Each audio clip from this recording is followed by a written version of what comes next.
Greetings, Shalom. I had some thoughts on Moses and Moses not making it to the promised land. And the earth, we read, is the field. Messiah says the earth is the field. And the seed is the word. And then there's two kinds of seeds being planted. The good seed is from the Son of Man, and the bad seed, which the devil likes to sing about, is from the devil, from the enemy. And then that grows into something, and then that produces something. One produces good, the other produces only evil. And not even the carnal man in self-righteousness with the law, only thinking carnally with the law of Moses. Not even the Pharisees, not even the religion in certain sects can deny that Moses didn't make it, because that's what they even literally read. He didn't make it. Doesn't matter how close it looks like. It was far, far away from making it. At best, he can see the kingdom from a distance and doesn't know what it's like inside the kingdom. He just looks on in sorrow. That's what I picture Moses looking on a mountain, looking at the promised land that he couldn't even go to. Can't you just walk there? Can't you just walk in? What's going on here? Of course, this is foolishness to man, to this world, because that's something like they would say, what a fool, they must have been 40 years lost in the desert, and they can't do that evil without talking about their own life, because what on earth is man today? What on earth is this world today? Isn't it lost? Isn't it traveling in a desert with no direction? Isn't it dying? You shall die, Adam, daily, getting worse? Not the good dying daily, but dying in the death of Adam in sin. Because there's always two things, good and evil, two sides to the sword. There's a good dying daily that the world doesn't know of. Moses is a natural man, a leader, a carnal leader. That's just what he is. There was no one spiritual. And this is for our admonition to learn what it means. It wasn't even for theirs at that time, because there was no way, because this reveals that man does not seek him. Man doesn't do anything. He can't even have faith. He can't even believe of his own works and his own self. So then someone would say, why do anything then? This is foolishness. Why do anything at all if I can do nothing? That's just rebellion talking. It doesn't understand. It doesn't accept and understand what it is, a pawn on a chessboard and not the creator. It speaks as if it's the creator. It speaks as if it has some kind of power and control and authority, as if it is the creator, as if it is Elohim Almighty itself in the heart. Why didn't Moses make it? Doesn't the Father know that man is a sinner, that no one can do good of themselves, and yet there's a way to do good through belief, through seeking his truth? There's a way still, nevertheless, and that believers sin along the way. Doesn't he know that? So why wouldn't Moses make it? Because of self-righteousness, because of not having the true faith. And if the people that follow someone does not have faith and they follow that person, they don't have faith. They won't get good out of it. They will not receive blessing or any kind of good out of it, no matter what it looks like. Maybe they're receiving a lot of money or fame or praise, which is making it look like they are. believers receiving blessings. I wonder what the devil's blessings look like if those are the blessings constantly. What's the devil's blessings then? See, the carnal man gets trapped in religion. If carnal things are blessings, if those are the true blessings from above, what on earth isn't? What is the devil's reward? What is the devil's blessings that he offers if those are the true blessings? How do they answer that? They can't, because their reward literally is of the devil. That's what they think of blessings. That's what the natural man thinks of blessings, is just carnal, earthly things. That's proof someone is blessed in this world. The wicked speak like this all day long. All day long, you can hear it. You could just stumble on a video and you'll hear someone saying that they're self-blessed. They bless themselves and they bless the greedy and renounce the poor and use them to make themselves look righteous through fake giving and breaking Messiah's word to do the giving in the secret and never to sound the trumpet of alarm that I am good. I did this much giving today, of which itself exalts itself in pride and breaks Messiah's word, and everyone cheers and believes that one is righteous, self-righteous, that is, because man can cheer for someone that's self-righteous. If they see actual righteousness like Messiah, which is the Father's righteousness working in him, they will condemn him and call it wickedness and unrighteousness and spit on him and mock him and kill him. That's what they think of righteousness, filth. And to the clean, all things are clean. To the pure, all things are pure. And to the impure, all things are impure. Let the righteous be righteous still. Let the filthy be filthy still. Let it be, we read. Don't try to do something to stop it, because that's going to be an evil work that this world does all the time to make itself look good. It needs to make itself look good all the time, desperately, because it's in the void, because it is darkness and has no light. It needs to make itself look good through this compensation because of guilt, because of sin debt. And the world loves debt. How obvious is it? What are we at now? 33 trillion for the US or some nonsense. We're almost there. Just a bunch of crazy numbers. Always headed in a ditch. Just nothing but foolishness. Let's read what Moses did.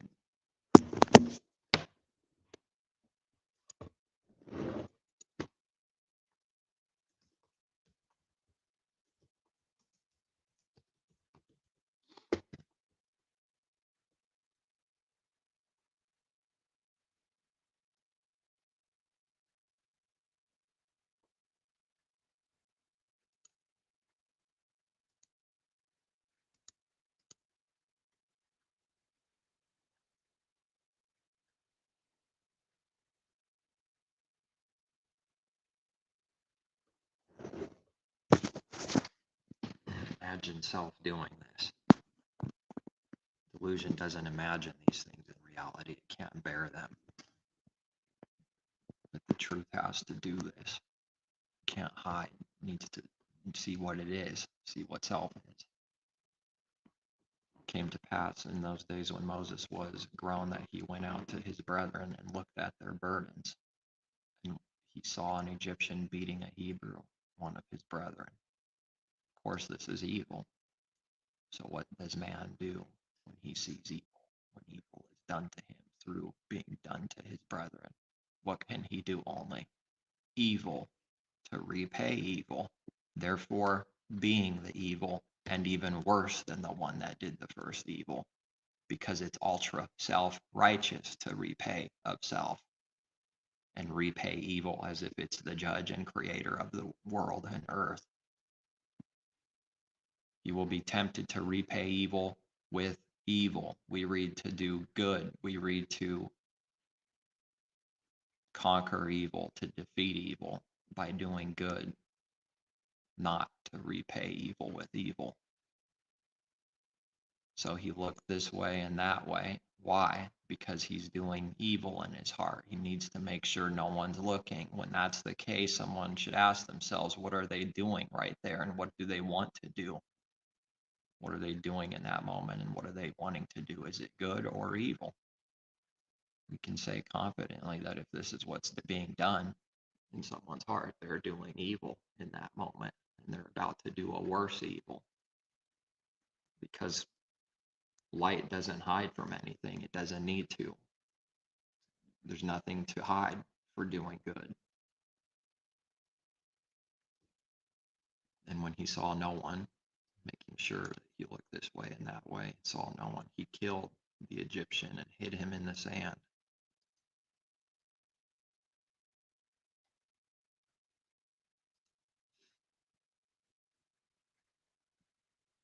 Knock, to strike, smite, beat, slay, kill, stricken. When he went out the second day, behold, two Hebrew men were fighting, and he said to the one who did the wrong, why are you striking your companion? Now check the hypocrisy in this. Man, how blind is man? Oh man. When he went out, now we see what he did already. He saw someone beating someone, his brethren. So what does he do for someone beating it because he doesn't like that? He beats someone to death. That's how much he hates beating someone, that he does it himself, does the worse thing than the Egyptian, kills someone instead of just beats them to death. So he looked this way and that way, and when he saw no one, he killed the Egyptian and hid him in the sand. And when he went out, why is he hiding again in the sand? Because the works of evil are darkness. It always needs to work in darkness. It always uses darkness to hide its sins, thinking it can be hidden. Father only allows someone to think they've hid. The light's coming to reveal even that work, and in them, in this life, it's not going to delay. It's going to be exposed utterly. And when he went out the second day, behold, two Hebrew men were fighting. So now we have two Hebrew men fighting each other. Well, what condemnation is this? Egyptians beating Hebrews, Hebrews wanting to beat the Egyptians if they could. Well, Moses did. Now the Hebrews are fighting themselves, which is what everyone does as soon as there's a group formed, isn't there? Who wants to be the leader, who needs to kill, steal, and destroy to get to the top and control others and be a good somebody, to be famous and rich and known and a leader in the world, be well spoken of, as Messiah said, the hypocrites only do and want to be well spoken of. Cursed are those that are well spoken of, Messiah taught, and that all say good manner of things towards you. Blessed is the one where men speak all manner of evil against you, and nobody believes you and likes what you do. That's when someone's blessed.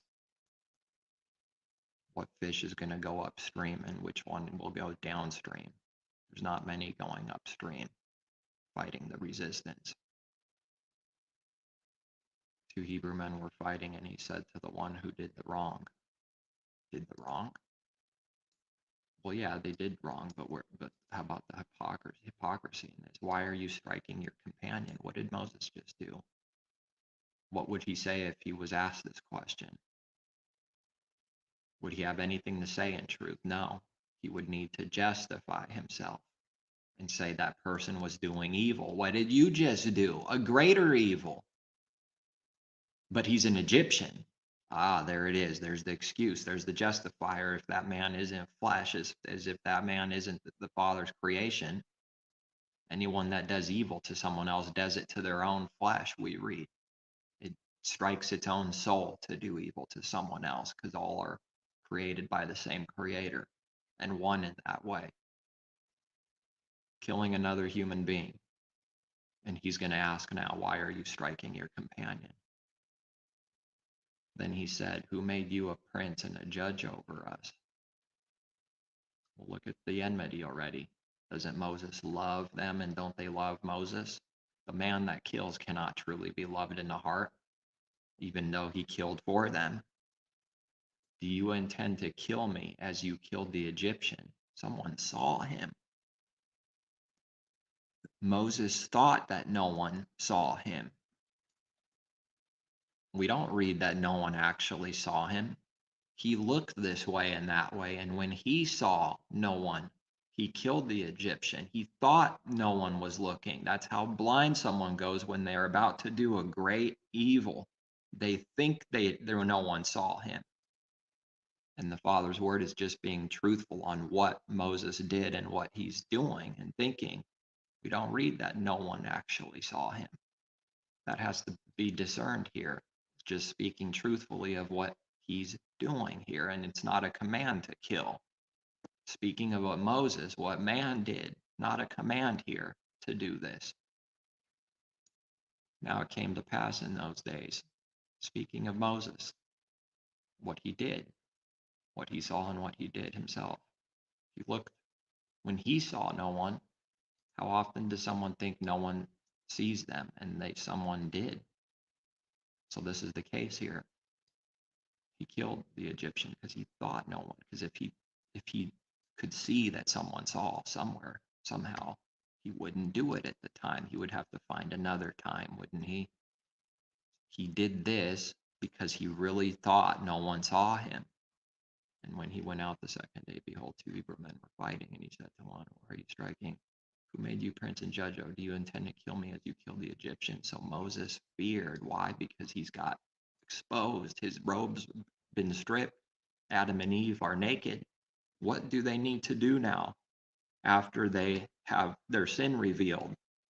Fear, cowardly fear, not the fear of Jehovah, which is a set apart fear that has nothing to do with cowardly fear. They just share the same word, and they both involve fear, and yet they're two different fears. The fear of Jehovah leads to doing good, for keeping his commandments. That's what that fear does. The cowardly fear is from doing evil and leads to more evil. The lack of fear for the Father leads to more evil. The true fear leads to keeping his commandments, which Moses broke, obviously. The one that breaks the greatest commandments becomes the leader of a people. Unfortunately, in this world, because of what man is, because of the truth, because of what reality is, because of the Father's truth, that's going to be the case most of the time. So it would take great discernment to see between what's real and what's fake. Between Messiah and some Pharisee, it would take some discernment to see the difference. Is Messiah the same thing, doing the same thing as some leader Pharisee? No, he's not. Does it look like he's the same thing to people? Yes, it does. They don't believe in a good way to look like evil, but it's backwards. It's evil that copies God's image. Evil was never the first thing. Evil is not the truth. It's a delusion. It's the copycat. It's the wickedness. Truth is the first good thing. Because man's an evil and has an evil heart, he puts all evil onto the truth, his own self onto the image of truth, and then calls it what it is itself. Because it looks like what man is already, what leaders already do and are, it puts that on Messiah and says he's just some control freak leading a people into the ditch, leading them into the delusion. And look, he got himself killed. He must have been wicked. That's how easy it is to do evil. How easy was that? How easy was that disease that I just said to do? To disease. Now these don't love Moses. This is some kind of hatred and mockery and enmity. That nasty devil face because of great evil in the midst of the people. That's what they thought of Moses here. Do you intend to kill me as you killed the Egyptian? This is murder back from the heart towards Moses. Moses is not receiving love from his people. And he's not doing love back to his people because he just murdered someone. for them, making it look like he cares desperately about them, but he found a way to be bloodthirsty and kill someone. That's what he really wanted to do because he did it. No excuses allowed. He wanted to do that. That's why he did it. Nobody does what they don't want for evil with intent. Someone can't say they didn't want to do what they already do over and over again and already have done. Nevertheless, there is a good way only in the truth, and it's not used as an excuse. But through the weakness of the carnal man, that is everyone in belief. There is a way of using those words, doing what you don't want to do and not doing what you want to do. It sure makes it sound like a believer is a sinner, doesn't it? Because they are. That's what Paul is acknowledging. He's also speaking the truth. That through this way, this difficulty, this tribulation of seeing what self is, there is a way. It's a narrow way. And that sin has to be repented for, and it needs to grow in truth. It needs to overcome that sin. It's not being used as an excuse. The wicked just use that as an excuse. They're empty words for sin, to continue in sin. It means nothing to them. Those words are not working with power in someone that doesn't believe. They're just used as filthy words because it's filthy to the man. It actually has no effect, and that word is void. There is no mercy, there is no grace for the unbeliever. Those words are not working with any kind of power in someone, and they can never use them truthfully because it's not working in them truthfully. Moses feared. It doesn't matter how tough someone thinks they are. Someone doing evil is a coward, a fearful coward. And the one that does the greatest evil is the most fearful. It goes in that order. And the one that does the least evil is least fearful. Moses did a great evil, and his fear is great. He's afraid. More signs that sin is being done, because why would someone be afraid for their life and their soul if they did good? Good is blessed in reality into someone's bosom. Surely this thing is known. Evil is repaid into someone's bosom, as the Father says he will do. Right into their face, he will judge them. So after all, it was known. He was spotted. When Pharaoh heard of this matter, he sought to kill Moses. Look at the chain of wickedness as it continues until 2023, no different. It's worse, if anything, today than it ever was, because it just keeps finding more ways to do evil and love money and corruption. But it's the same, nevertheless, the same evil that it is today. Now Pharaoh wants to kill Moses for Moses killing one of his people. Where does it end? There is no end. This is how it goes for doing evil. There is no end. There's no rest. There's no peace. There's no life. There's no truth. There's no hope. None. Zero. For doing evil, for continuing to do these works. There is no end to the bickering, to the contradictions, to the hypocrisy of this world, to the businesses, to the sewers, to the counter sewers, to the lawsuits, to the murderings, to the poisonings, to the trickery, to the deceit. It's everyone blaming someone else and paying back, needing to pay back for what someone else did. And then they prove they're the same wickedness and even worse by paying back for someone else doing evil. This world just continues to prove that it's evil, and it is the same thing that it condemns and accuses. And it's not a righteous judgment. It condemns someone. How do we know something was condemnation after all in someone's heart? Because they proceeded to do and finish doing evil to someone. Then you can know it was condemnation from the first sight of someone watching someone do evil. When is that, a helicopter? It sure sounds like it.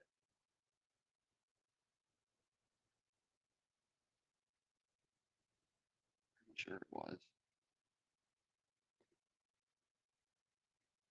When when someone sees someone do evil, they don't do to others as they would want done to them. Would they want that done to them? Obviously not. Of course, people will lie about this too and say, yeah, that's what I would want. And then when it happens in his own time, especially when no one's looking, what does that heart do when it happens? It fills up with wrath and rage, proving that it's a liar and that it lied when it says, yeah, I want that to happen to me. Liar. The Father will prove that person's lying. It's not possible to want someone to do evil like that. It will fill up with wrath and rage, proving it hates someone doing the evil it does to others back onto them. So someone's lying when they say, yeah, I want that done to me, because they're just trying to escape the question. They're trying to escape the truth and judgment. They can't escape. They're trapped. They're in prison. He sought to kill him, but Moses fled. Now he's on the run. Messiah was on the run, a type of Messiah, for completely different reasons. For doing good, he's on the run from the Pharisees that want to throw him off a literal cliff and kill him. Messiah ran too, for doing good. It looks the same to people's heart. No one's discerning the difference. But Moses fled from the face of Pharaoh and dwelt in the land of Midian, and he sat down by a well. Now, what must someone's life be after this murder? What great darkness, what great delusion. Leaders come out of doing these evils. Every leader that ever lived came out of doing great evil. Maybe they didn't kill someone yet. Maybe. Literally speaking. Because it doesn't mean automatically a bunch of things, but it's likely they did at some point or will, and they've definitely killed someone in their heart. Well, millions. Anyone that they're deceiving and lying to, they're murderers, as the Pharisees got called murderers. But the point of that is that it's not what it appears. These leaders of this world, they're not good. They're not what they sell they are. They're not what they want you to see them as. It's not what's perceived is not what they really are. The image they sell is not what they are. They had to do great evil in order to be risen by the devil and rewarded by the devil to have a really big worldly, earthly position and possessions. And even that, who's discerning? No, we can't just automatically say that this is such because of this. But I haven't seen it so that isn't true anyways after testing and after proofs, after looking at the works someone does, that they're a deceiver, that they're a liar, that they're a lover of money, and all the things that the Father's word says man is. I haven't seen anything different, nevertheless. Now the priest of Midian,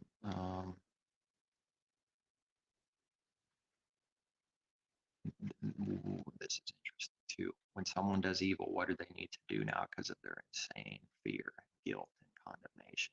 They just murdered someone. They're in darkness, they're in despair, they're in utter empty hopelessness that how would you describe? And we don't want to find out what that is exactly, figure out in our soul and receive the judgment so that we find out exactly what that's like. We're supposed to receive the true knowledge from above without doing these great evils, which he gives understanding. The carnal man uses the excuse and says, I need to figure out what sin is. I need to figure out what this or that is, and uses it as an excuse, and then can say he has experience later and warns people. Hypocrites. Liars. They don't care about anyone. They can't love the one they lie to. Let's read that.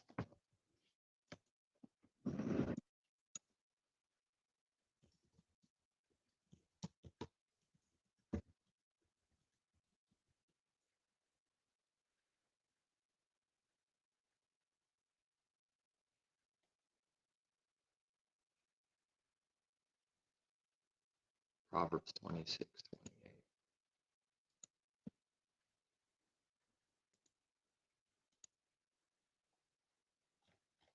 Words of wisdom. A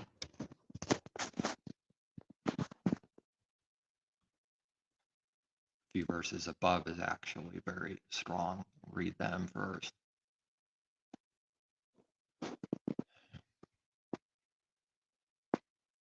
Fervent lips with a wicked heart are like earthenware covered with silver dross. He who hates disguises it with his lips and lays up deceit within himself, deceiving himself. Beware, don't be deceived. And Messiah taught that and commanded that, because man's constantly deceiving himself first. Before he deceives someone else, he has to deceive himself. No one can deceive another or a group of people without deceiving themselves, without being deceived themselves first. Who believes that? They're not seeing how it's working, that it takes to be deceived, to constantly deceive others with intent. When he speaks kindly, and they will, do not believe him. So just not to believe it in our heart. Don't buy it. What that ends up looking on the outside doesn't really matter as long as the heart isn't really buying it and believing it. For there are 7 abominations in his heart. Perfect sin, 7.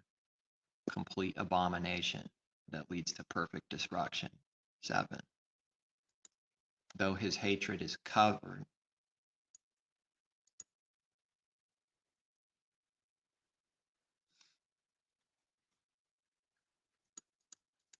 where is this?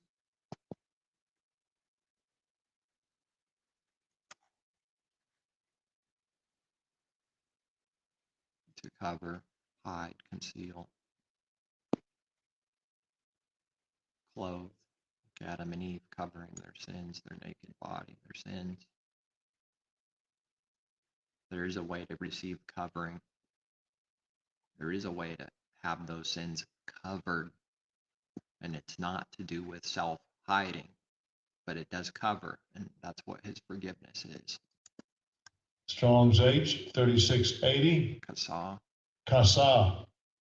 Kasa. So they cover, though his hatred is covered by deceit. When someone's covering their sins, they're deceiving someone. Can't do anything else. It's already a deceitful work towards the neighbor, because you're tricking them into believing something that isn't true. That's deception. If someone did something and they're covering the reality, their hatred in that moment, they're making it look like they don't hate you.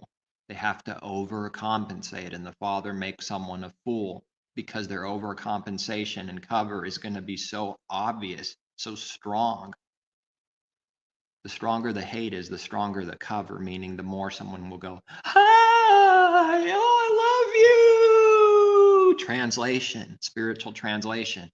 I hate you. Oh, I'm gonna kill you. Kill you like Moses slayed that Egyptian. I'm righteous.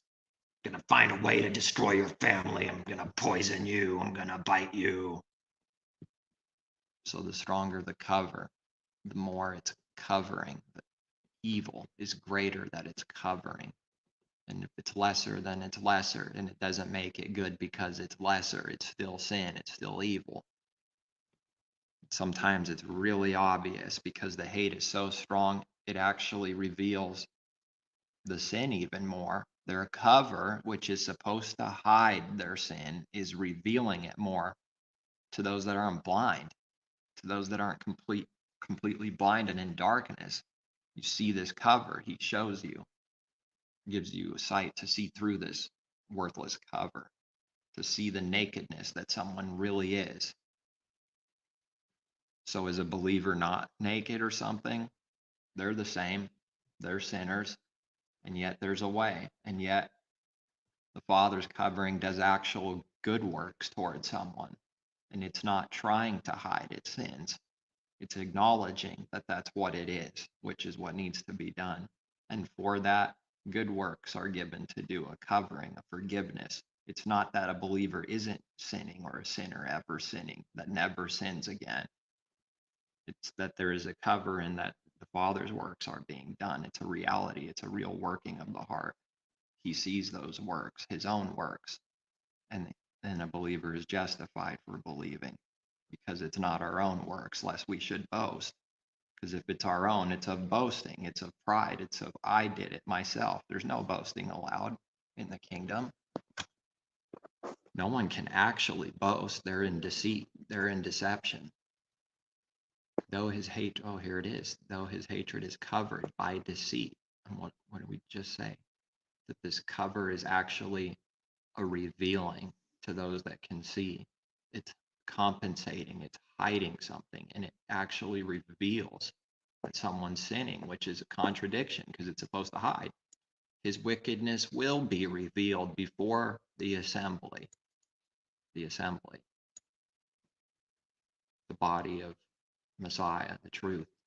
Believers will see the assembly. It's not to say that even unbelievers won't have things revealed about someone's evil. So then this hatred, this cover is being revealed anyways. So why hide? Why do this? Whoever digs a pit will fall into it. It's a law. And he who rolls a stone will have it roll back on him. Well, they rolled that stone over Messiah's grave, shutting him up, hoping he stays dead with all hope and long suffering and faith. What a crooked faith that is. Faithlessness is what that really is.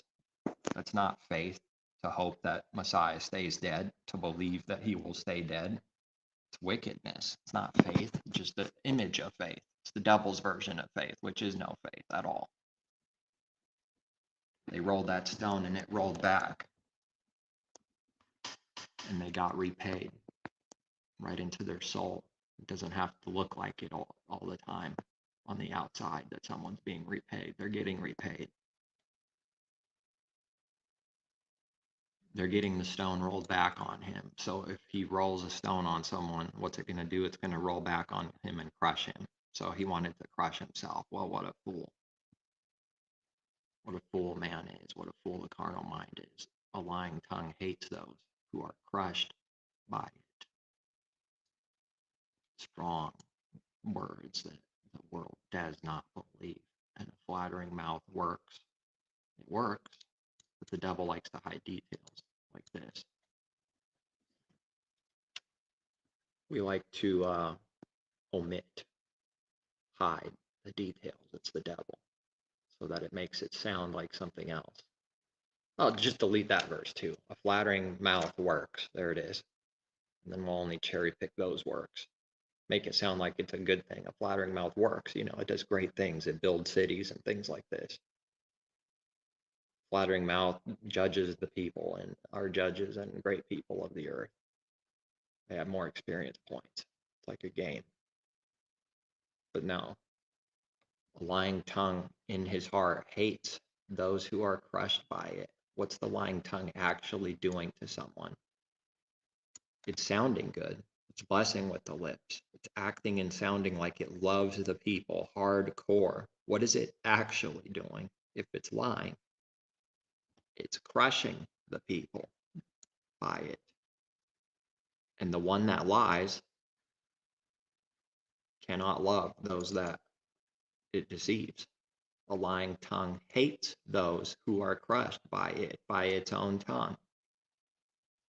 If I lie to someone, I hate that person. That lie is crushing and deceiving and working ruin for the person by lying, by them getting them to believe a lie is sin. Flattering mouth works ruin, so people love to flatter. This is common.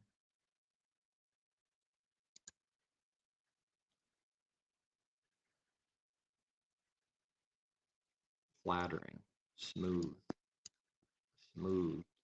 speaker. Not like Messiah. Messiah is not a smooth speaker. He's not a snake like a snake. It's smooth, crawling in the grass, slithering in the grass, flattering people. making people go, wow, ah, wonder.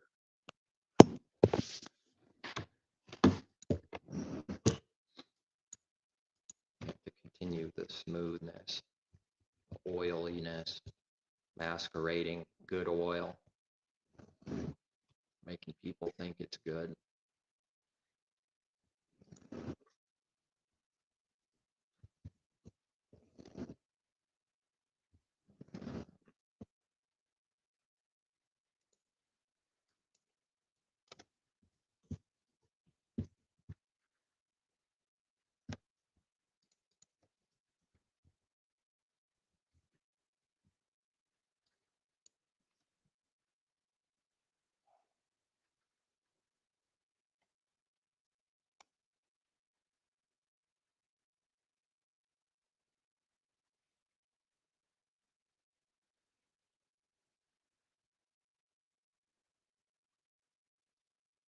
Is it Isaiah 28? Maybe.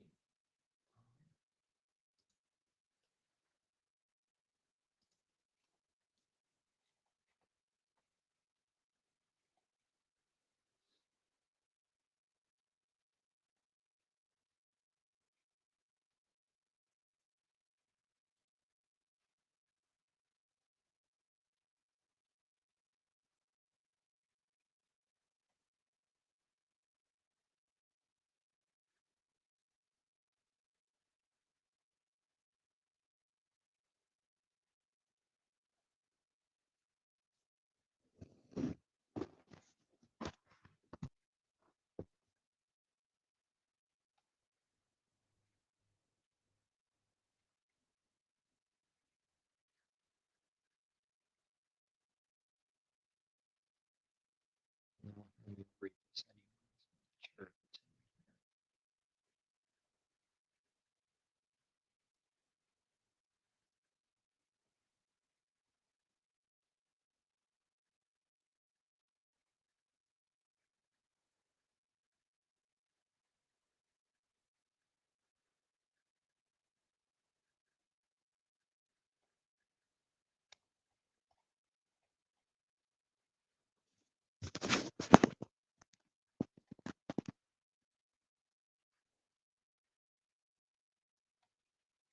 In that day, Jehovah of hosts will be for a crown of glory and a diadem of beauty to the remnant of his people, for a spirit of justice to him who sits in judgment, and for strength to those who turn back the battle at the gate.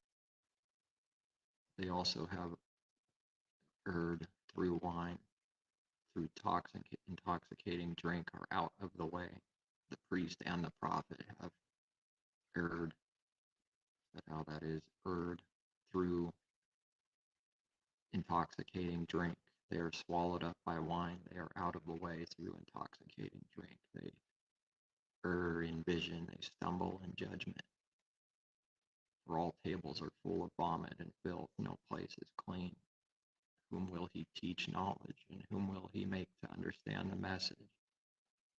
Those just weaned from milk, those just drawn from the breast. For precept must be upon precept, precept upon precept, line upon line, line upon line, here a little, there a little. For with stammering lips and another tongue, he will speak to this people, speaking in other tongues. That's how the world perceives the message, the truth, the words of truth. It's another language, gibberish. In their heart, it's another language, it's nonsense. That's how the Father speaks. He speaks the truth, and it's perceived as gibberish and foolishness in their heart.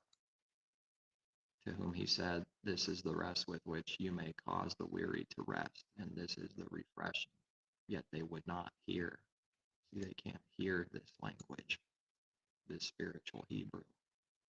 But the word of Jehovah was to them, precept upon precept, precept upon precept, line upon line, here a little, there a little, that they might go and fall backward and be broken and snared and caught like Moses. The double-edged sword here, because his word is here a little, there a little, for us to build up the truth in everyone that believes, precept upon precept, here a little, there a little, line upon line. But to them, the word of Jehovah was precept upon precept, line upon line, here a little, there a little, that they might go and fall backward and be broken and snared and caught. Therefore, hear the word of Jehovah, you scornful men who rule this people who are in Jerusalem.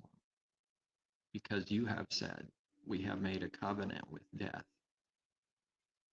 Now, people aren't going around and saying that blatantly all the time out with the mouth, are they? Father is talking about what they're actually doing with their real works. It's the reality. It's what their heart is doing. It's what they really are doing. That needs to be seen how this is true. To see what this looks like, to be given this reality that's being done. We have made a covenant with death, and with Sheol we are in agreement.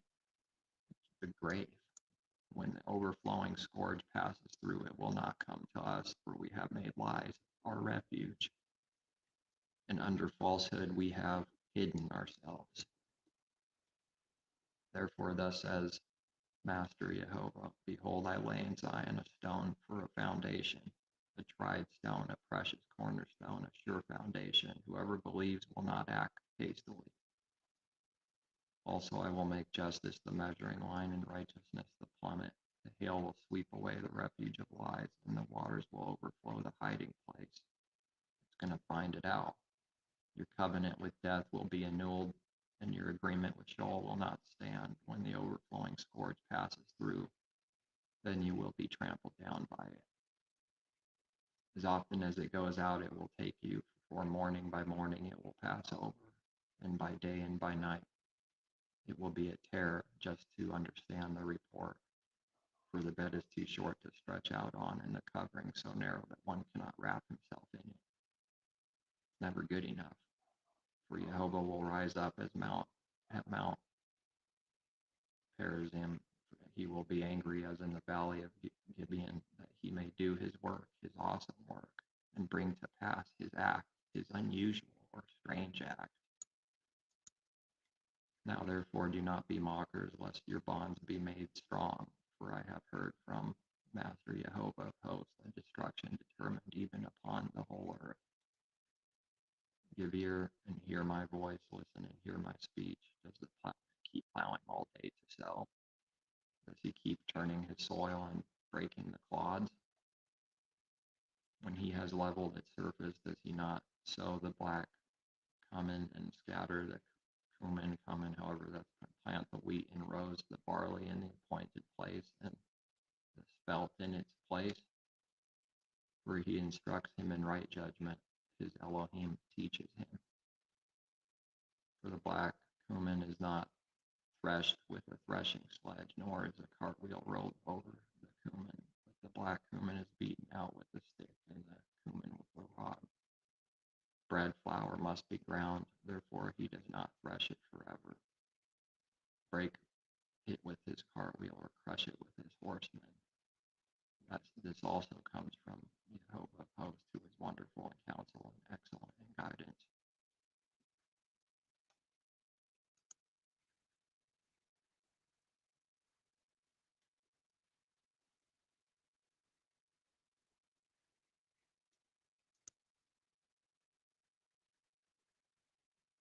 And back to Moses. Now the priest of Midian had 7 daughters, and they came and drew water, and they filled the troughs to water their father's flock. Then the shepherds came and drove them away, but Moses stood up and helped them and watered their flock. This is what he's doing after killing someone.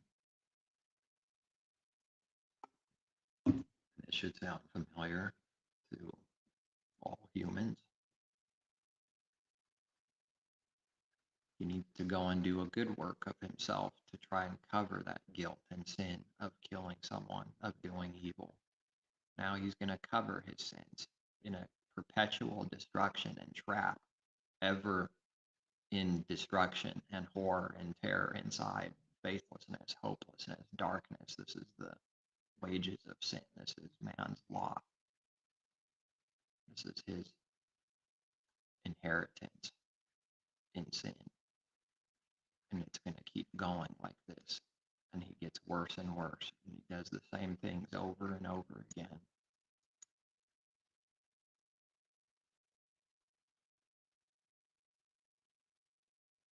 An Egyptian delivered us from the hand of the shepherds. He also drew enough water for us and watered the flock. A confused people. So he said to his daughters, and where is he? Why is it that you have left the man? Call him that we may eat bread, that he may eat bread. How does man eat bread? By doing evil. He needs to make an excuse and say, I gotta eat. I got a family to take care of. How often is that said by this world? For an excuse of doing evil. Gotta eat. Yeah, you're in the trap. You have to eat. You have to do more evil to eat. Because that's what he believes. That's what he wants to believe.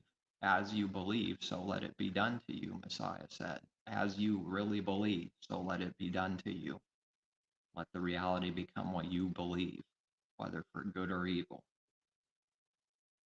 Moses was content to live with the man, and he gave Zipporah, his daughter, to Moses. This is in reality someone that just killed someone, a murderer in her house. And she bore him a son. He called his name Gershom, for he said, I have been a stranger in a foreign land. Children of Israel groaned because of the bondage, and they cried out, and their cry came up to Elohim because of the bondage. Elohim heard their groaning, and Elohim remembered his covenant with Abraham, with Isaac, and with Jacob. And Elohim looked upon the children of Israel, and Elohim acknowledged them. And yet he does good to a rebellious, sinful people, because Messiah says also, how often do we read of the Father doing good despite the evil, and he still judges? Doesn't mean he doesn't judge. Doesn't mean he does not punish sin. He does good to the evil. He brings rain to the righteous and the unrighteous without partiality.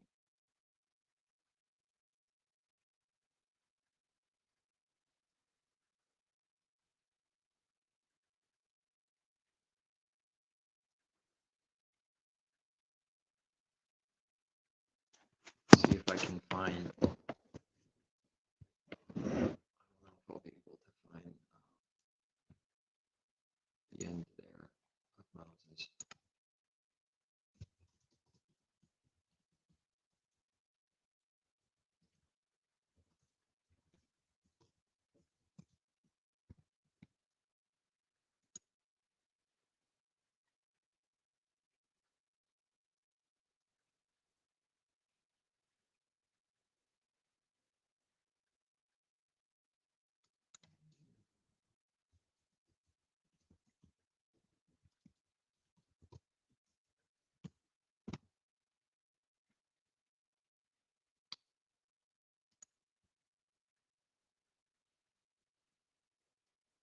Deuteronomy 32.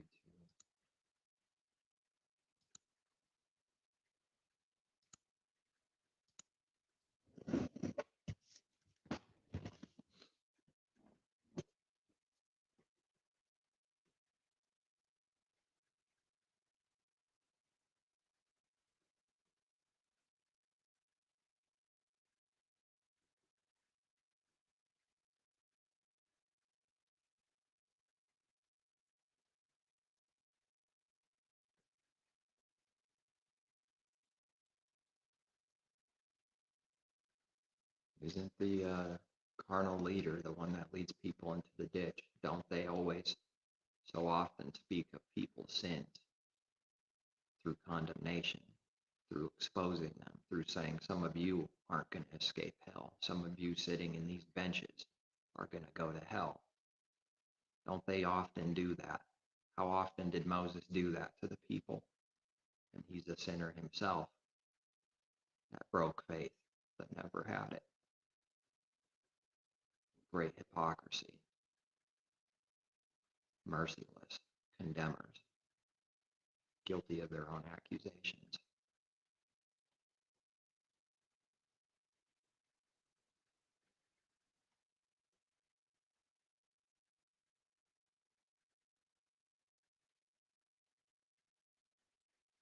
Didn't the Israelites worship a golden calf?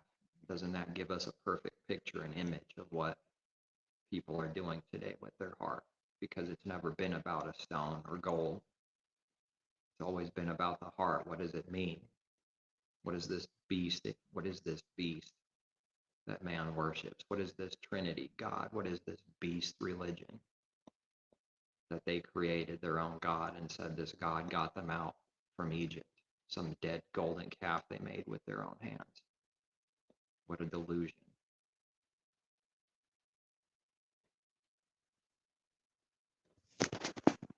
And when Jehovah saw it, he spurned them because of the provocation of his sons and his daughters, and he said, I will hide my face from them. I will see that their end, I will see what their end will be, for they are a perverse generation, children in whom is no faith. They have provoked me to jealousy by what is not Elohim. They have provoked me to anger by their foolish idols. But I will provoke them to jealousy by those who are not a nation. I will move them to anger by a foolish nation. A righteous judgment. For a fire is kindled in my anger, and shall burn to the lowest Sheol, hell.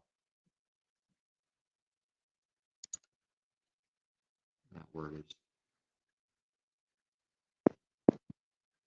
Sheol, not hell, not the Christian hell. It shall consume the earth with her increase, and set on fire the foundations of the mountains. I will heap disasters on them. I will spend my arrows on them.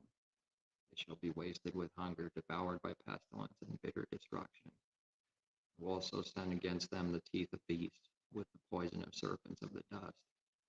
Sword shall destroy outside, there shall be terror within, for the young man and virgin, the nursing child, and the man of gray hairs. I would have said, I will dash them in pieces, I will make the memory of them to cease. Had I not feared the wrath of the enemy, lest their adversary should be misunderstand, lest their adversaries should misunderstand, lest they should say, our hand is high, and it is not Jehovah who has done all this. Pride with the hand high. Lest they should say, our hand is high, and it is not Jehovah who has done all this. This is what people say today. He doesn't do all these things. How dare you say he does any of these judgments? What they say. His word is not untrue. His word is always true. This is what people say. This is what the fake believers say. They don't believe in his judgments. They don't believe he does all these things. It's a sin to say he doesn't. Lest they should say, our hand is high, and it is not Jehovah who has done all this. For they are a nation void of counsel, nor is there any understanding in them. Oh, that they were wise, that they understood this, that they would consider their latter end destruction. How could one chase 1,000 and two put 10,000 to flight unless their rock had sold them and Jehovah had surrendered them? For their rock is not like our rock, even our enemies themselves being judges. For their vine is of the vine of Sodom, and the fields of Gomorrah. Their grapes are grapes of gall, their clusters are bitter, their wine is the poison of serpents, and the cruel venom of cobras. Is this not laid up in store with me, sealed up among my treasures? Vengeance is mine, and recompense. Their foot shall slip in due time, for the day of their calamity is at hand, and the things to come hasten upon them. For Jehovah will judge his people, and have compassion on his servants when he sees that their power is gone, and there is no one remaining, bond or free. He will say, where are their gods? Elohim's their rock, in which they sought refuge, who ate the fat of their sacrifices and drank the wine of their drink offering. Let them rise and help you, and be your refuge. Now see that I, even I, am he, and there is no Elohim besides me. I kill, I make alive, I wound, and I heal. Nor is there anyone who can deliver from my hand. For I raise my hand to heaven and say, as I live forever, if I whet my glittering sword and my hand takes hold on judgment, I will render vengeance to my enemies and repay those who hate me. I will make my arrows drunk with blood, and my sword shall devour flesh with the blood of the slain and the captives from the heads of the leaders of the enemy. Rejoice, O Gentiles, with his people, for he will avenge the blood of his servants and render vengeance to his adversaries. He will provide atonement for his land and his people. So Moses came with Joshua the son of Nun and spoke all the words of this song in the hearing of the people. 32:44 Joshua.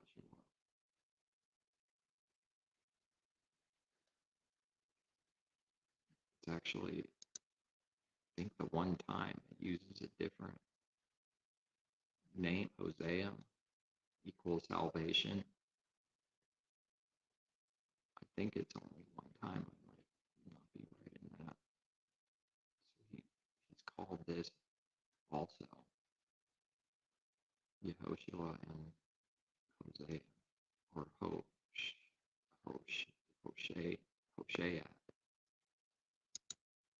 Strong's H 1954.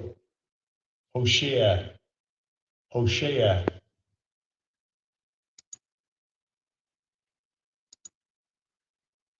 Moses finished speaking all these words to all Israel. Notice Moses spoke those words. All those words. Man is able to speak.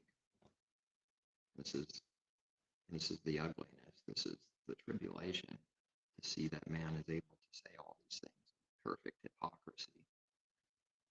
He's able to say true words, do what they say, don't do what they do. Because they speak and they never do. Messiah said of them. Nevertheless, they're the true words from the Father. And yet man does something completely different with them and doesn't understand them. Spoke all the words in the song in the hearing of the people. Moses finished speaking all these words to Israel. He said to them, set your hearts on all words which I testify among you today, which you shall command your children to be careful to observe all the words of this law. For it is not a futile thing for you, because it is your life, and by this word you shall prolong your days in the land which you cross over the Jordan to possess. And Jehovah spoke to Moses that very same day, saying, go up this mountain of Abiram, Mount Nebo, which is in the land of Moab, across from Jericho, view the land of Canaan, which I give to the children of Israel as a possession. Now we also know and read that that generation didn't make it, their children did. The children of Israel made it, not the grown-ups, not the generation that followed Moses and died on the mountain which you ascend, and be gathered to your people, just as Aaron your brother died on the mount before and was gathered to his people. Because you trespassed against me among the children of Israel at the waters of Meribah Kadesh in the wilderness of Zin, because you did not follow me in the midst of the children of Israel.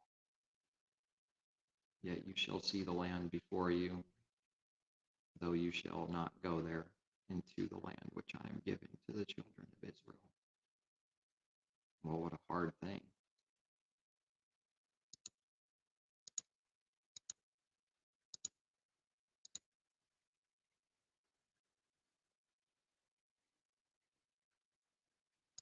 So Moses did not go himself, and he was the leader going to the promised land all that time, and he didn't make it. And only the children made it. That's why Messiah teaches the children need to be like a child to enter, to inherit the kingdom. Just the believing child, not doing your own works, just trusting, just believing in the parents, who is the Father and Messiah, and not doing our own works as they did in the desert, constantly rebelling, even though many miracles and signs were done, creating their own gods, and they didn't make it. The children made it. They said about their children that they wouldn't make it. They said that about their own children. This is, let it become as you believe. Their reality came true because they said that. Someone fulfilled their own self-prophecy. That's what's happening. It is what we believe.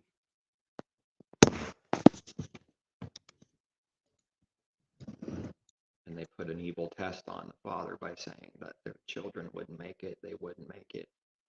Their children made it because they said they wouldn't, and they didn't.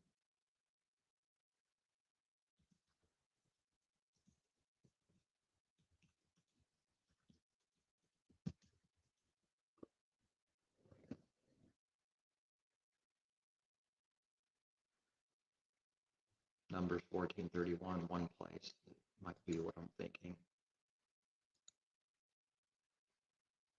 Numbers 14:31.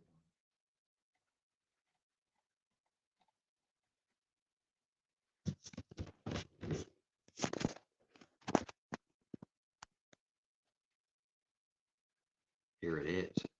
Here is the teaching, actually, that Messiah taught. How long shall I bear with this evil congregation? He didn't speak any differently with his people as the rest of the world. He has no partiality in judgment. Who complain against me, I have heard the complaints which the children of Israel make against me. Say to them, as I live, says Jehovah, just as you have spoken in my hearing, so I will do to you.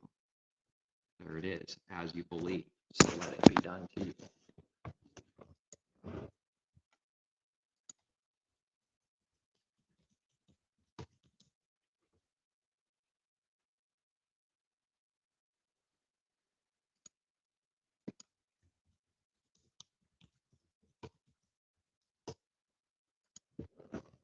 Matthew 8:13.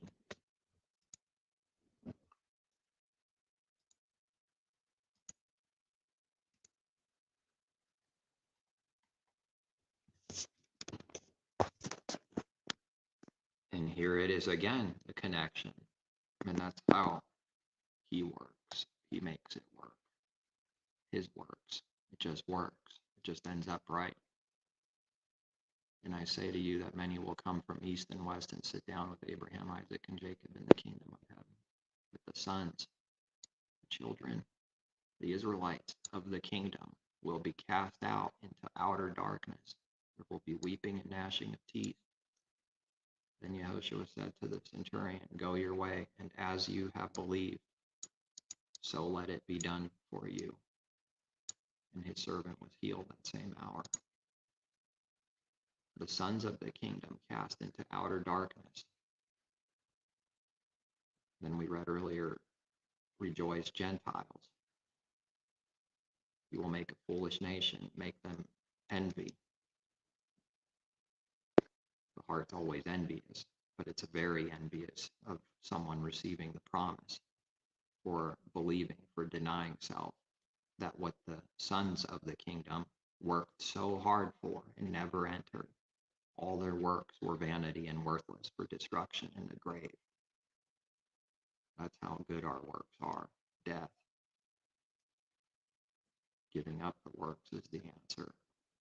Giving up self-righteousness is the answer. The sons of the kingdom, what does it prove? Nothing. They're cast out into outer darkness. And as you have believed, so let it be done for you.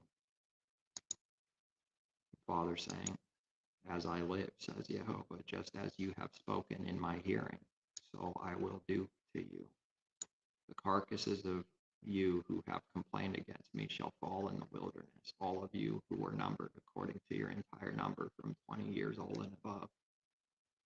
Except for Caleb the son of Jephunneh and Joshua the son of Nun, you shall by no means enter the land which I swore I would make you dwell in.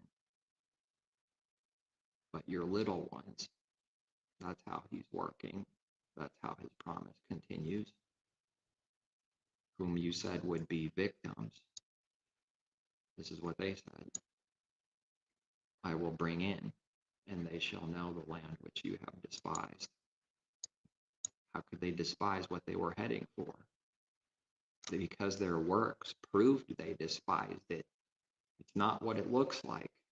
And this is the disagreement in man's heart at all times, constantly in disagreement to the truth. Our works prove whether we despise something or not what we say with the stupid mouth. worthless mouth, by which we bless or curse, and bring blessing or cursing on our own head. But as for you, your carcasses shall fall in this wilderness, and your sons shall be shepherds in the wilderness 40 years, and bear the brunt of your infidelity until your carcasses are consumed in the wilderness. This is the wasting away. This is the spiritual destruction. It can't be a better picture of truth. According to the number of the days in which you spied out the land, 40 days, for each day you shall bear your guilt 1 year, namely 40 years, and you shall know my rejection. This is what people are working for, to be dead the whole entire journey and never make it in the end, more bitter in the end than it ever was before. This is not good. I, Jehovah, have spoken this. I will surely do. What do people think this 40 years is representing, this journey? It's right now. It's all about right now. What is someone doing now? There is no fancy Mickey Mouse kingdom to enter in the end. Messiah said the kingdom's never coming that way.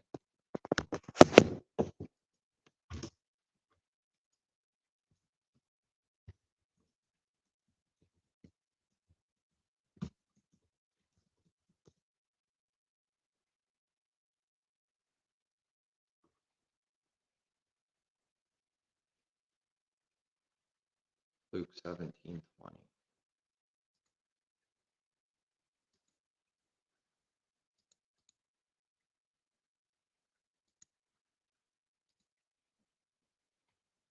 And all the things to come are based on receiving the belief, the true beliefs of things to come. Requires faith. It's not seen right now. Those things that are coming are separate from what man thinks the kingdom is and looks like. It has nothing to do with those things not coming, but those words are not going to fail what Messiah said in Luke 17:20. Oh,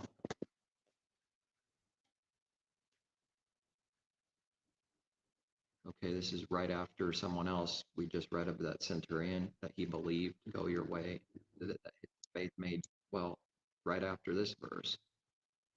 Were there not any found who returned to give glory to Elohim except the foreigner? How few, the foreigner and not the children of Israel, not the Pharisees, not the Jerusalem. And he said to him, arise, go your way. Your faith has made you well, not your own works. Now when he was asked by the Pharisees, the leaders of the religion, when the kingdom of Elohim would come, he answered them and said, the kingdom of Elohim does not come with observation, nor will they say, see here, see there, for indeed the kingdom of Elohim is within you. Then he said to the disciples, the days will come when you will desire to see one of the days of the Son of Man, and you will not see it. And they will say to you, look here, look there. Do not go after them or follow them.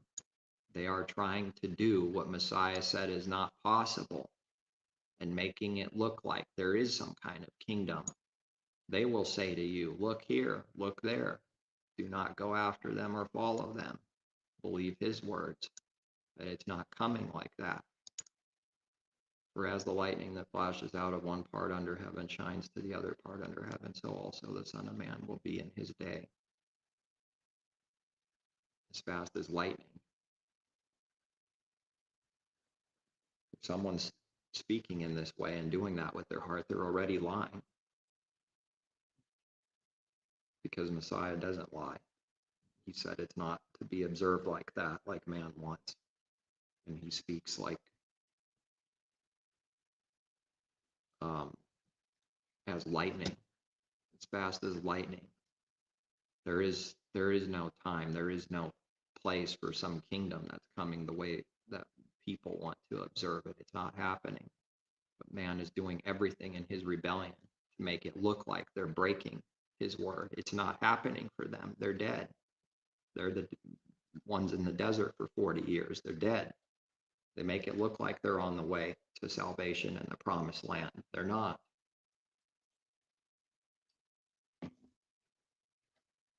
first he must suffer many things and be rejected by this generation. As it was in the days of Noah, so it will be also in the days of the Son of Man. Nothing but unbelief and rebellion, no one will believe. Virtually no one. That's not going to change. That's going to be true all the way to the end, and it's especially going to be true at the end. No one will actually believe in their heart for anything that's to come. They don't believe it. The religion itself doesn't believe it because they already believe that they found some kingdom that they can observe. They can't believe these words in their heart because they're confused about what the kingdom even is in the first place. They ate, they drank, they married wives, they were given in marriage until the day that Noah entered the ark. Now we have a type of what it's like constantly with man's heart. All the way until the day that Noah entered the ark and the flood came and destroyed them all. Likewise, as it was also in the days of Lot, they ate, they drank, they bought, they sold, they planted, they built. We build, we rebuild, we destroy, we rebuild again. We are humanity. We can do all things. But on the day that Lot went out of Sodom, it rained fire and brimstone from heaven and destroyed them all. Even so it will be in the day when the Son of Man is revealed.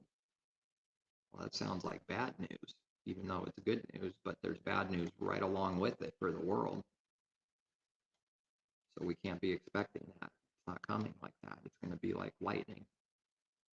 It's going to be unbelief all the way to the very last second. And then it'll be, there's nothing anyone can do. Who knows what that day will be like. And it's for us right now, his teaching, not for some life that is not for now. It's for us right now to know what this means.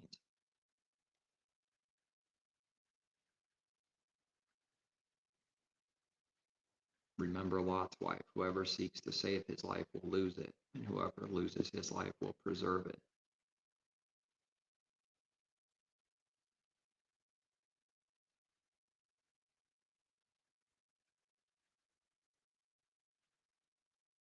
The ones taken, where are they? The ones that are taken. So he said to them, wherever the body is, there the eagles will be gathered together. And what are they doing? Pecking on the flesh, feeding on the destruction of someone's flesh. That's where they're taken. The ones taken are the ones taken in the flood, not taken in a rapture. They're dead. They're taken. They lost their soul.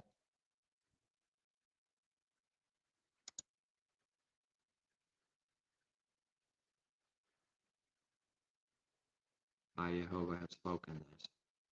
I will surely do so to all this evil congregation who are gathered together against me. They're gathering together. The congregation is against him.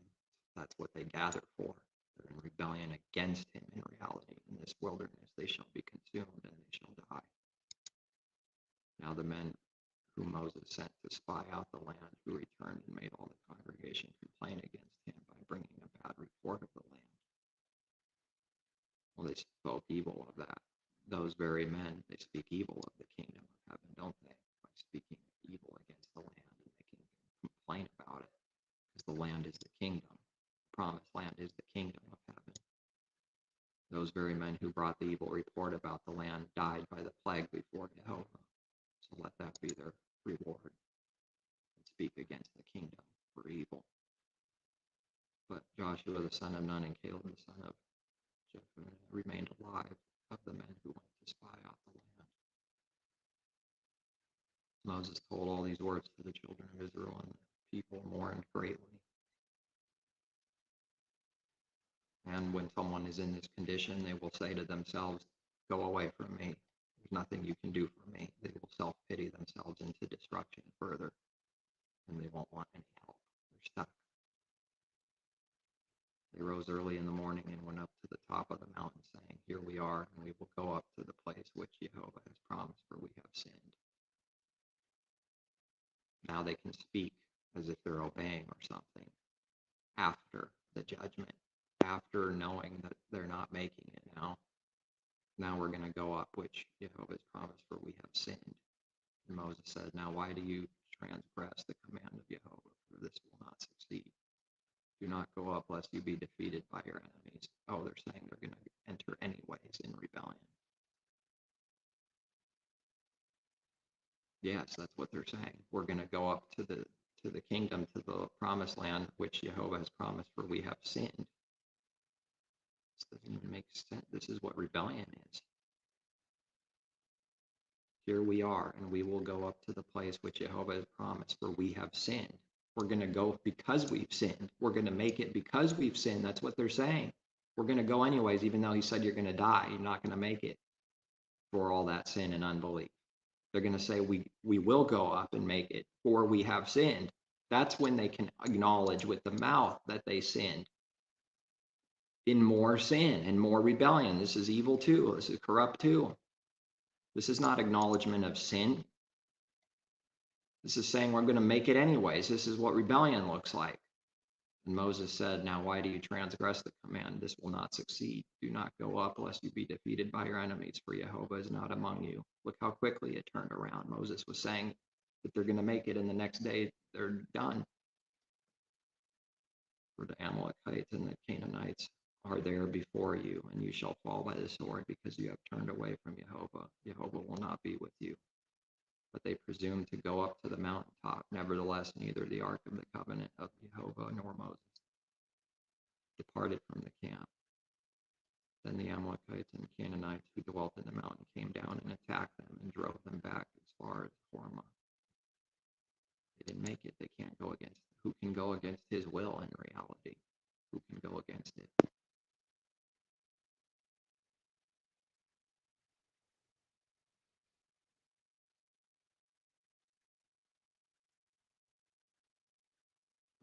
What a work, what a journey just to enter. Then how much do we have to learn after entering? Now what do we do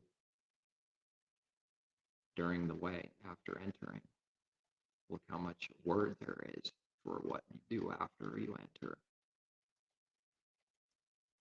It's hopeless to think we can learn it all of ourselves and understand it and do it all of ourselves. Utterly hopeless, only just believing that he will do it somehow, some way, that he knows what he's doing, and we don't.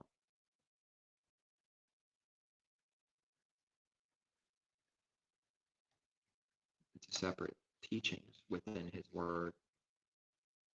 Now there's other things to see for the children that entered the kingdom. Now, what is it about the kingdom? What are the laws of the kingdom? What are the things to learn in the kingdom? And all the filth is not allowed, like we read in Revelation. He's cleansing the threshing floor. He's not allowing anything that's foul or filthy to enter the kingdom to this day since Messiah. And really, he never did, but it was the light became reality. Therefore, it's spoken of in a way as if it kind of sounds like that there was corruption allowed before, but it never was, because there was no kingdom of heaven before. For man, there was no Messiah, there was no shepherd.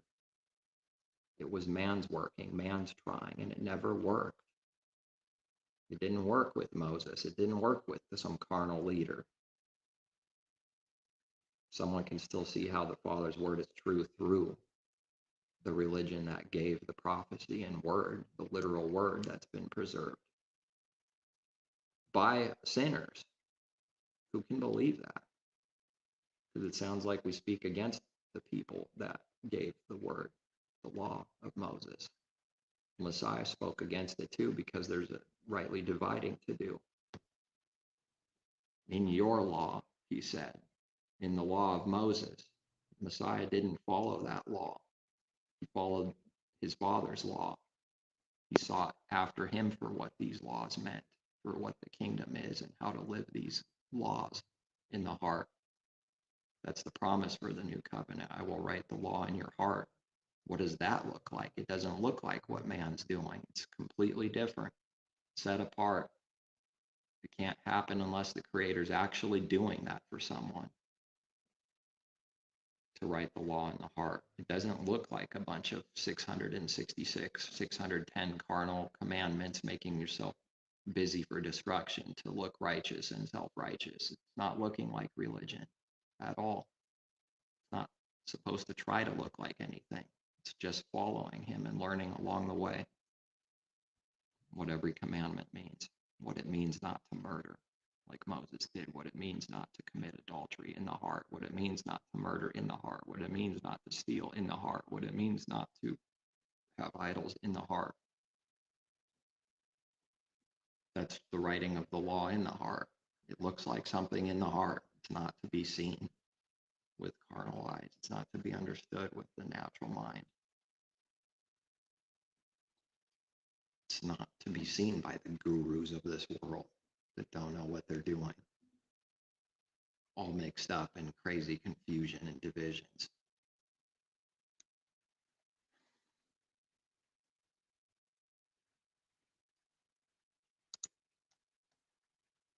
His word is too big for everyone who can contain him, who can contain it. And yet man will try to build a house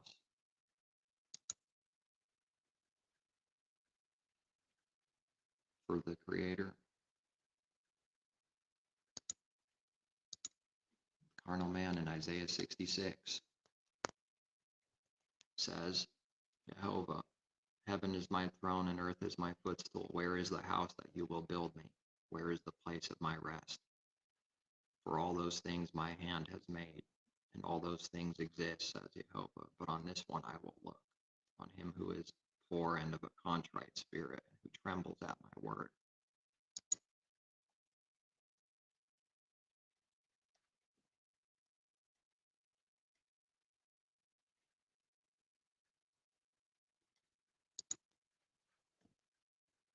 Contrite, stricken, smitten. Isn't Messiah stricken? Isn't he smitten by men? Even Elohim? This is good. Doesn't look good. Doesn't feel good. This is who he looks on. Those that are poor in spirit and stricken, smitten, defeated, crushed, broken, which is to acknowledge all those things. That's what it means to be broken. Pride never does that. Therefore, pride is not broken in delusion. It's saying, I'm not broken. I'm not smitten. I'm not defeated. Pride is covering its reality, even though it is being destroyed anyways, the soul. It means something to be smitten, stricken, contrite spirit. It's actually a heart that acknowledges and is that, it's becoming that, it's living that reality.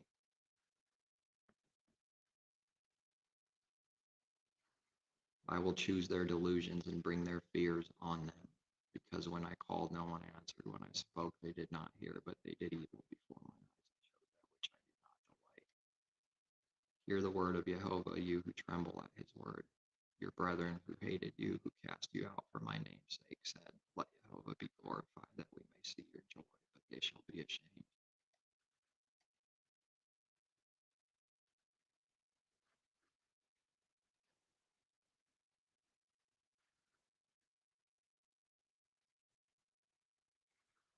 Before she was in labor, she gave birth.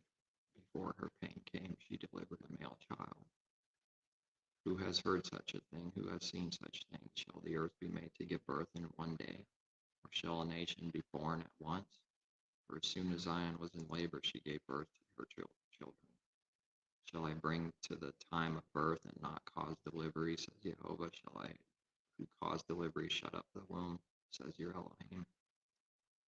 Rejoice with Jerusalem and be glad with her, all you who love her. Rejoice for joy with her, all you who mourn for her. That you may feed and be satisfied with the consolation of her bosom, that you may drink deeply and be delighted with the abundance of her glory. For thus says Jehovah, behold, I will extend peace to her like a river, and the glory of the Gentiles like a flowing stream. And you shall be on her side shall you be carried, and be dandled on her knees. As one whom his mother comforts, so I will comfort you, and you shall be comforted in Jerusalem. When you see this, your heart shall rejoice, and your bones shall flourish like grass. The hand of Jehovah shall be known to his servants, and his indignation to his enemies.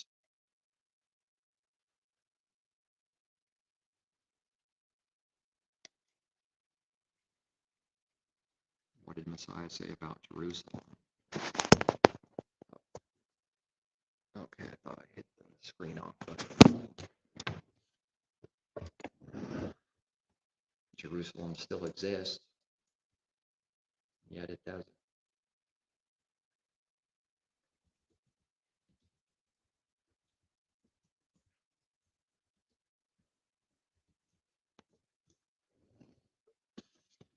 John 4:21.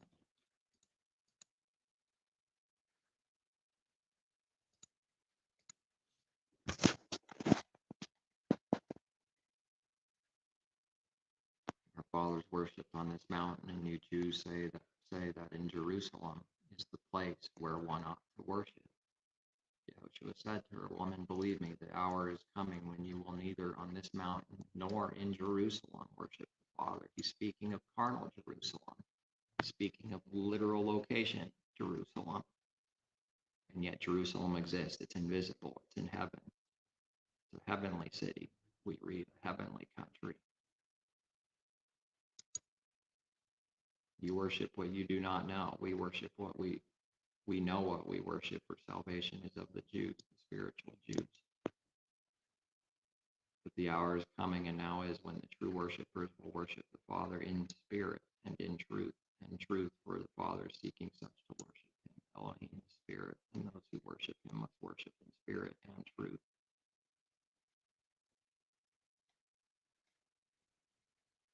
So not that Jerusalem, not to be deceived by that. Yet those words in Isaiah are true about Jerusalem. Jerusalem is not a location on earth. It's in heaven.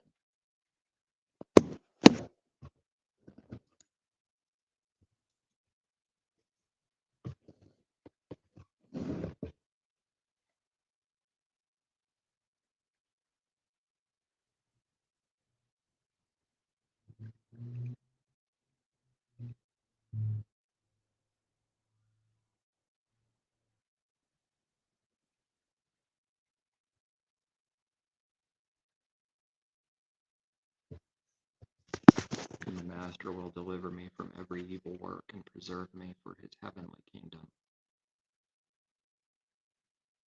Heavenly calling.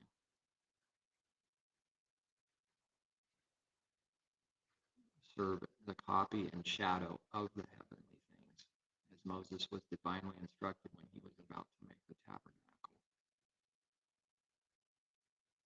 Therefore, it wasn't the real, true. Those very images were not the real things.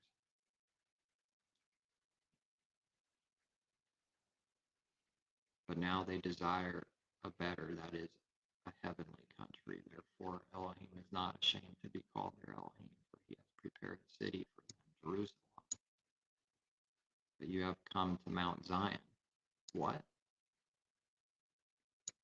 Well, there it is. You have come to Mount Zion, and to the city of the living Elohim, the heavenly Jerusalem, to an innumerable company of angels, messengers. How could this be real for anyone that doesn't believe? Where is it? Where can I see it and feel it? Well, that's the deception Messiah said not to go out to. It's not real. There's no earthly place, mountain or Jerusalem on earth. Jerusalem is the kingdom of heaven. And it's real. Heavenly Jerusalem. Spiritual Jews dwell in heavenly Jerusalem. It has nothing to do with flesh and blood.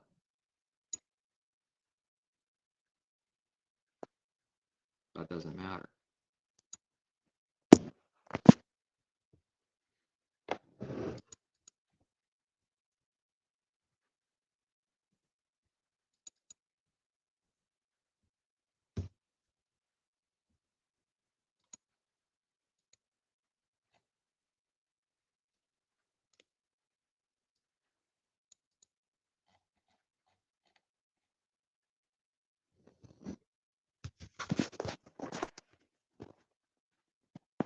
I know your works, tribulation and poverty, but you are rich. And I know the blasphemy of those who say they are Jews and are not, but are a synagogue of Satan. Indeed, I will make those of the synagogue of Satan who say they are Jews and are not, but lie. Indeed, I will make them come and worship before your feet and to know.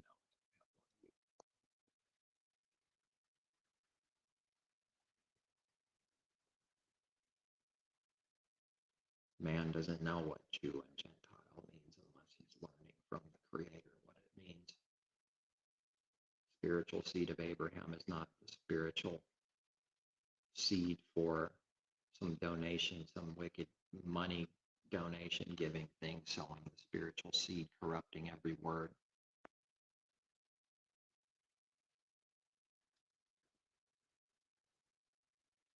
Where sowing the seed means dumping the money off to the rich and greedy, to the filthy that have more than enough,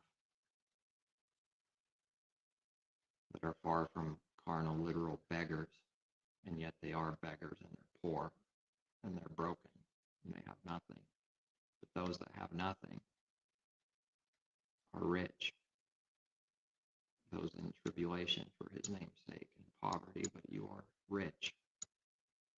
We read the opposite thing. You say you are rich, those that say they're rich, but you're miserable, wretched, poor, blind, and naked. Now the Father's way is the opposite, seen as nobodies, as poor in spirit, which is seen as wicked by this world, seen as poverty, because everyone loves money. So then to be poor in spirit and be humble looks like a beggar, looks like a loser, poor. The true meaning of poor. Tribulation for his name's sake, but you are rich. But it doesn't look like that to this world.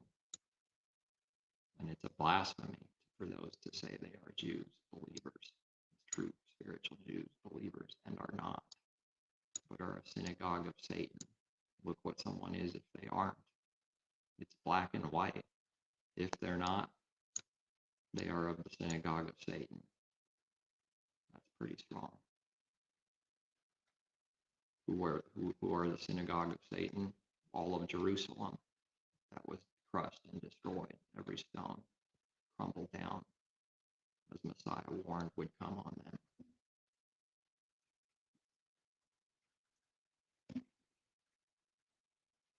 That was a synagogue of Satan, and it continues on to this day.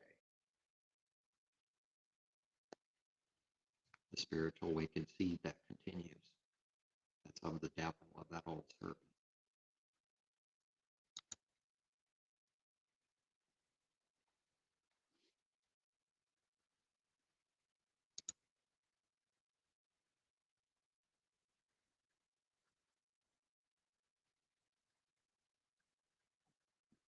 I think that might be it.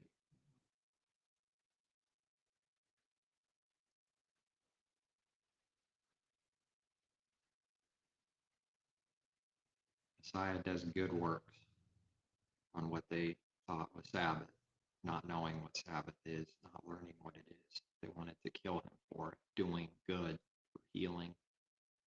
Yehoshua answered them, my Father has been working until now, and I have been working.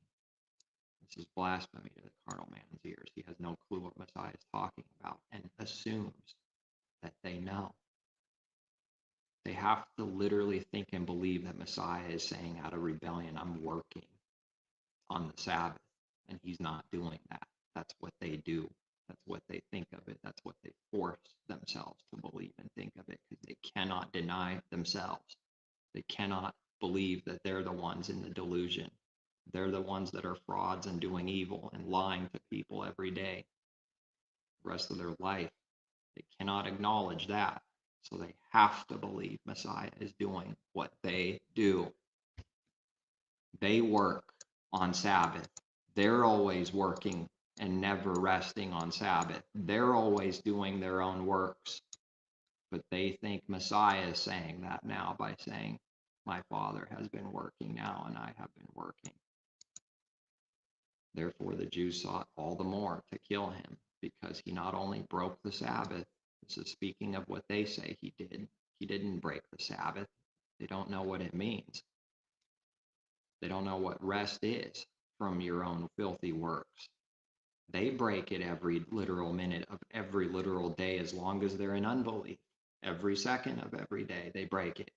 It's a lot of mercy on the wicked for breaking Sabbath every second of every day. Look at all the carnal things they still receive. Look at all the things that Esau receives. Does it do him any good? No, absolutely not. It doesn't do his soul any good. But also said that Elohim was his father.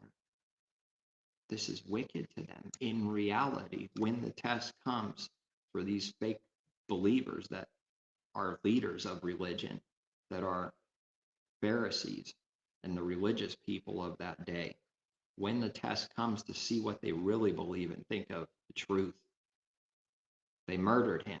They thought evil of it utterly. Him saying that Elohim was his father is making himself equal with Elohim. This is wicked to them. This is pride because it's humble. This is abomination because it's set apart. Most assuredly, I say to you, the Son can do nothing of himself. They didn't believe this, but what he sees the Father do, for whatever he does, the Son also does in like manner. Speaking the truth, they took this as him calling himself God, and yet their doctrine today is that Messiah is God. What great hypocrisy. What great condemnation, which is darkness, because man rather loved darkness than the light. And that is the condemnation, is that man loves the darkness rather than the light. That is his condemnation. Messiah taught that. They say he broke the Sabbath. They were breaking the Sabbath. They see evil that Elohim is his father, and they're the ones constantly making it look like Elohim is their father in religion, that God is their father. And now they say that's making himself equal with Elohim, because when the real deal comes, which is the light that Messiah shines, it exposes the darkness that they are, that they never believe those words and never live those words, ever, a single day in their life. Now, this is what they really think when the light comes near and shows them what it looks like to actually believe that the Father is his Elohim, his creator. Now they say that's him making himself equal with Elohim, calling himself God himself. That's what they take of it. And every day in religion, they make it look like God is their Father. What horrible hypocrisy this is. What utter blindness and darkness. Hard to comprehend.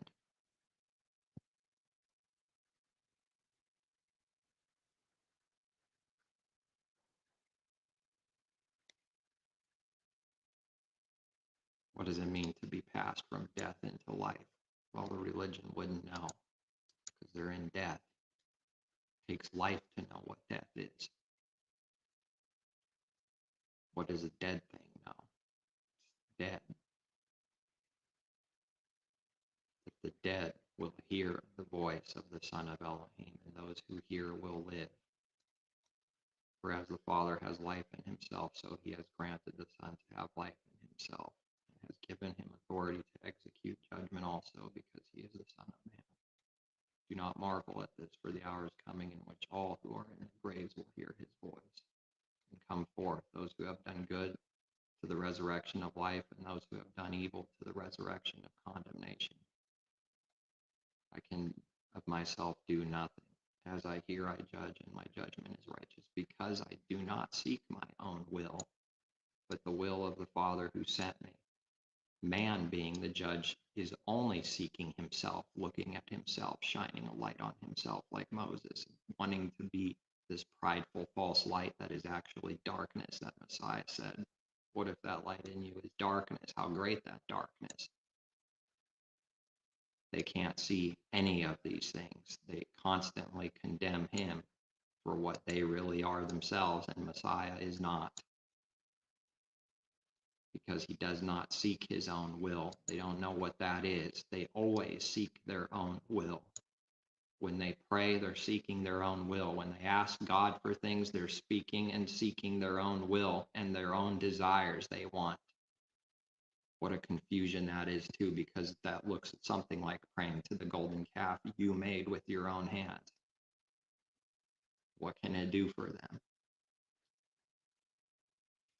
They don't realize the Creator is the one doing all things. They have no clue what's going on in life, in reality, and why they even receive the things that they receive. They think they're doing it all. What they want is their own punishment as a reward. The Father gives people what they want as their punishment. What someone wants for themselves is their punishment. Because what someone wants for self through the carnal mind wants destruction for himself. The things he wants is bad for himself. That's why we have to seek his will, because our will do only evil to self and to others. If I bear witness of myself, my witness is not true. Well, they can't discern that. They can't discern the Spirit.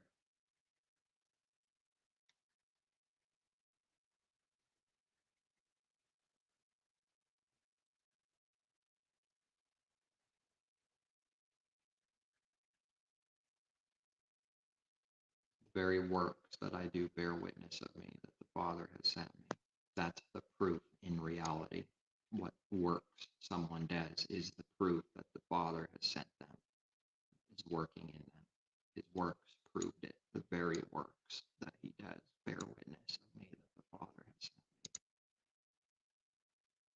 They didn't believe it, nor they will believe anybody today that believes. It will be the same. No believer has to find out that hard thing, that it's going to go down just like it did with Messiah, and on every single word, every single experience, every single prophecy will come true in a believer's life, as it did with Messiah. And thanks to the enemy will prove the Father's word true for a believer. For on our part, it's glory, like we read, and on their part, it's blasphemy and abomination. The exact same thing is abomination for those that don't believe, and glory and good for those that do. On their part, they blaspheme you. But for believers' part, it's the true glory and proof of truth, proof of the Creator's truth. You are not willing to come to me that you may have life. They were dead. I do not receive honor from men. Obviously not. No, he didn't. But I know you, that you do not have the love of Elohim in you. I have come in my Father's name, and you do not receive me. If another comes in his own name, him you will receive. Take that for prophecy. Take it to the bank 1,000 times with your life on the line, and you'll live every time. How can you believe who receive honor from one another and do not seek the honor that comes from the only Elohim? Only. Excluding himself as the only Elohim that they claimed he was claiming. Do not think that I shall accuse you to the Father. There is one who accuses you, Moses, in whom you trust. The law, carnal law, what man thinks of the law, condemns itself. It's against itself. So their own law will be against them and accuse them, and they will be condemned. For if you believe Moses, you would believe me, for he wrote about me. So they don't even believe Moses, do they, when they say they believe Moses, but not Messiah. They blot out all the things Moses wrote about Messiah on purpose. But if you do not believe his writings, how will you believe my words? I think we'll end there with Moses, the beginning and the end.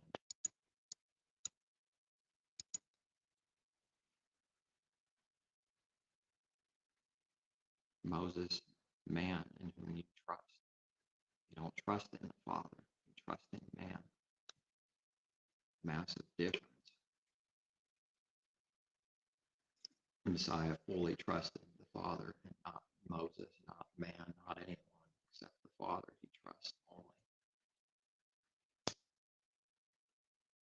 First, to worship the Father in spirit and in truth. Nobody did before him, not even one. That's what it means when we read there's not even one good, that none seek him. Still true today, none seek him. No one ever sought him of their own will. Yet through truth, a few end up believing. And then that would be a gift to be able to seek him.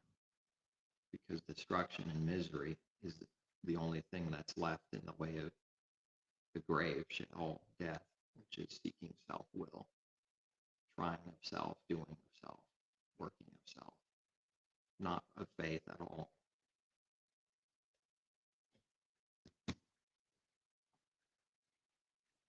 We can't trust in Moses.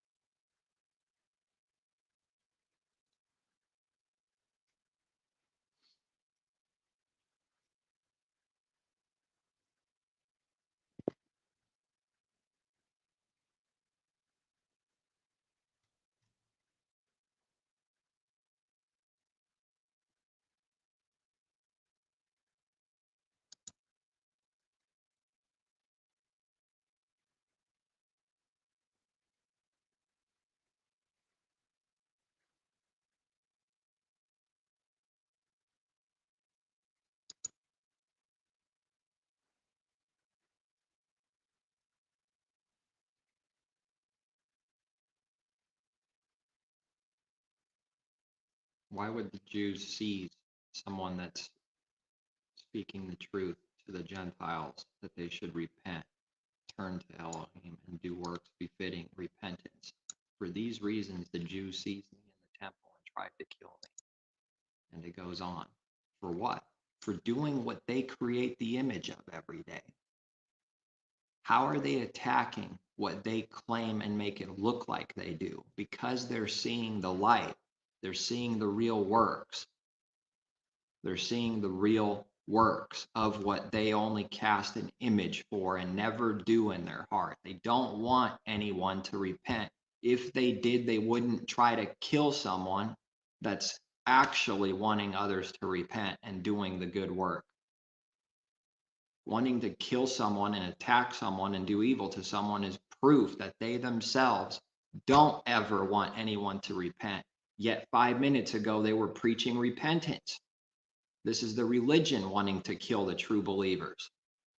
They don't want anyone to repent. That's the truth that the world cannot hear. They don't. They really don't. It's as real as it gets. They don't want anyone to repent because they haven't themselves.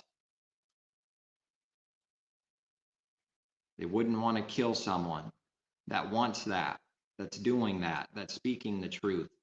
They wouldn't do that if they repented themselves and believed that truth. They wouldn't hate that truth. When there's darkness, no one can see what anyone's doing. And then a light comes walking around and it's shining. The works that the Creator does shines a light for what any given work is being done. When they do this specific work, it's shining that specific light. It looks like something and it exposes everything naturally, like the sun that isn't doing that light. That's exposing the darkness that never does that. That's why they attack the light when it comes, because it exposes them. We're never doing that. Who could hear that?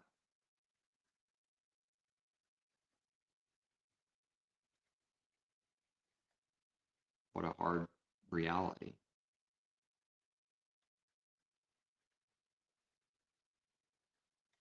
Yet believers press on anyways, even though the world would like to snuff them out. Messiah goes on anyways and lays his life down. No one took it from him. He laid it down willingly. That's what bravery is. That's what strength is. It's not what the world says strength is. It's not the strength of Moses. It's the strength of the Creator working in Messiah. That's what bravery is. That's what bold like a lion is. Bold like a carnal killer is the other side of the sword, is wicked bold. It's a coward that needs to kill someone. It's in fear that needs to kill someone. That's not bold like a lion in a good way. That's bold like a lion in a wicked way. just wants to devour someone because it's afraid that someone's going to take its things and its land and its property, that something might kill it before it kills them. It's working out of fear and greed. That's what this world works off of, fear and greed, if not one, the other, or both at the same time.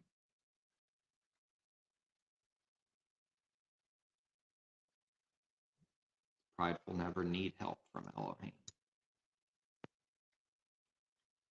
It's too prideful to receive help.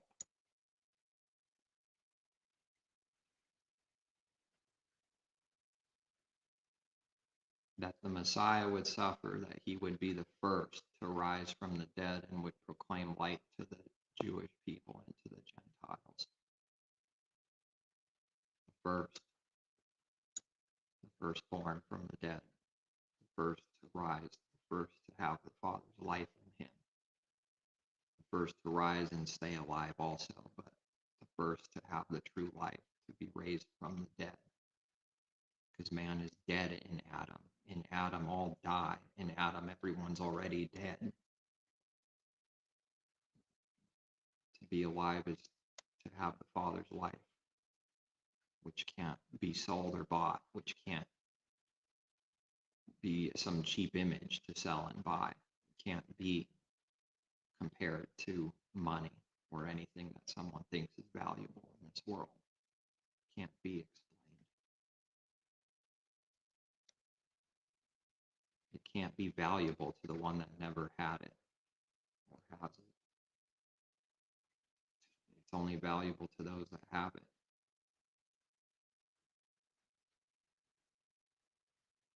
All right, that's going to be it. Peace, take care, seek